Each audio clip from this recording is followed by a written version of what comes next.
it's Anita, and in today's video I'm taking you to the library with me. I reserved 2 books I want to get, and I thought, yeah, I would just spend a couple of hours there. My uni library is still open.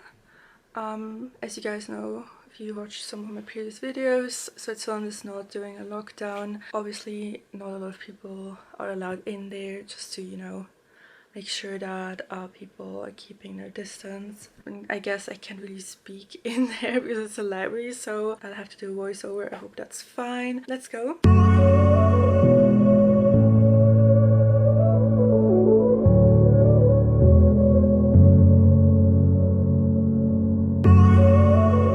As you guys know, I like to read on the train. I started reading Identity, a very short introduction. It's quite interesting because I think identity is such an abstract concept, so it's nice to look at it from different perspectives.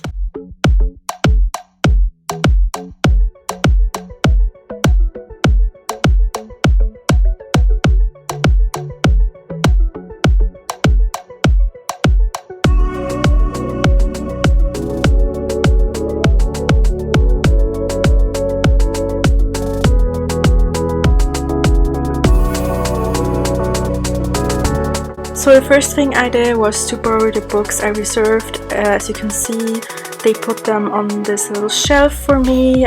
They just sort that by a last name, so it's easy to find the books you reserved.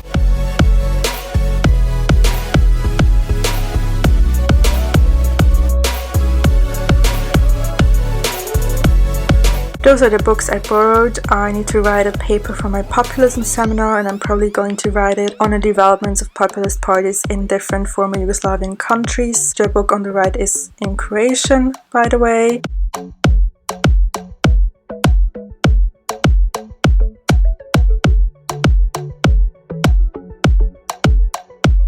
Here you can see me reading a chapter for my Swiss politics class. This was for last week's lecture, which was about the bicameral system. Switzerland's parliament, or how we call it, the Federal Assembly, is bicameral, so there are 2 houses with identical powers. There's the National Council with 200 seats, and there's also a Council of States with 46 seats. So in this chapter it was all about historical developments and the differences between the 2 houses, and so on and so on.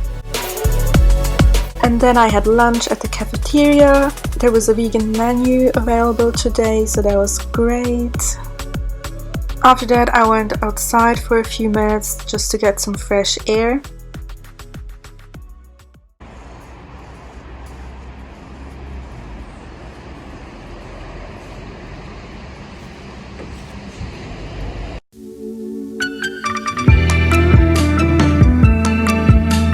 Then I got a coffee in my to-go cup from Sturjo and watched the recorded lecture from last week.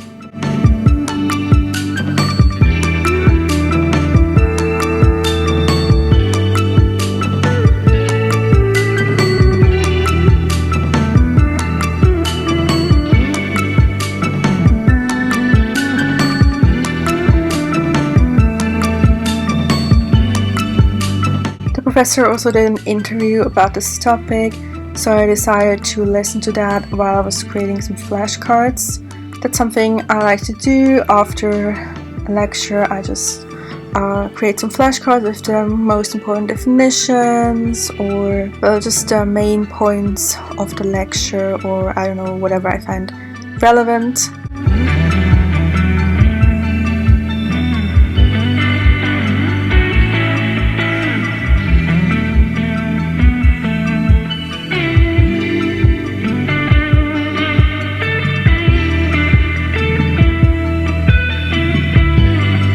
So here you can see the folders I created for each week. After that I started reading the chapter for this week's class, which is about direct democracy. As you know, Switzerland is a half direct democracy or semi-direct democracy. We have a lot of direct democratic instruments that we use on a regular basis. I think that's something that makes Switzerland so interesting, at least to people who are interested in political science.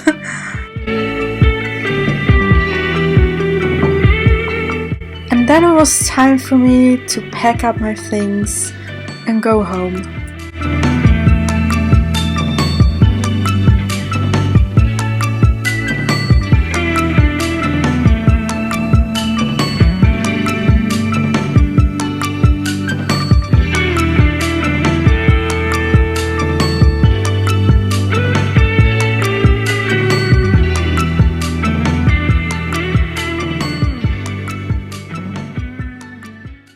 Alright, I'm back. I think it was a productive day. Well, I only spent about 4.5, 5 hours at the library. Yeah, I'm really happy with how much I got done. However, I think it's a bit strange that there are so many people at the university. There wasn't really a problem at the library because they took a lot of chairs away. There's still enough places available for people to work there, and that's also something I understand, that everyone can work at home and that everyone has an ideal workspace. Not that I have one at home. I'm used to, you know, hearing my dogs bark and stuff like that, so I don't really mind, but I totally get it when people want to go to the library, and that's why I also appreciated that the library is still open. But there are also other areas at the university, like there's a lounge. There was no social distancing. Also something else, next to the smaller cafeteria where I got my coffee, there are also some tables, and sometimes people work there. They didn't sip on their coffee and, you know, work there. You clearly don't need a quiet space because you're in the cafeteria. And also, I guess a lot of people meet to discuss group projects or to study, things like that. You can do that on Zoom. That's what I've been doing. I also had some group presentations and things like that to work on. We have these measures where we don't have any classes in person, or, you know, there are a few exceptions, but most people don't have anything in person. It's a bit concerning that there's still that many people at the university. Okay, sorry, I just had to get this off my chest. I'm going to end the video here. I hope you enjoyed it, and let me know if your university is still open, or if you can go to the library, or yeah, just what's going on in your country. If you like this video, give it a thumbs up, and if you haven't subscribed, it will really make my day if you did that. See you in my next video. Bye!